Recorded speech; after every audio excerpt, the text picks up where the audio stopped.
वडगाव धंदीर येथील बहुचर्चित भूखंड फसवणूक प्रकरणातील मुख्य सूत्रधार मानल्या जाणाऱ्या अर्जनवीर सतीश केराम याला पोलिसांनी शुक्रवारी 22 मे रोजी पांढरकवडा येथून अटक केली।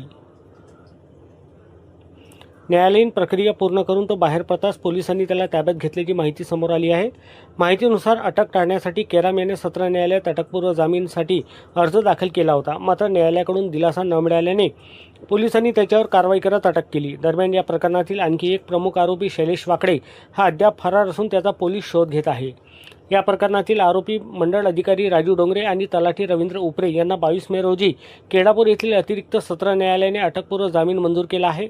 गुन्हा दाखल झाल्यानंतरही संबंधित अधिकाऱ्यांना तात्काळ अटक करण्यात आली नसल्याने पोलिसांच्या भूमिकेवर प्रश्नचिन्ह उपस्थित केले जात आहे।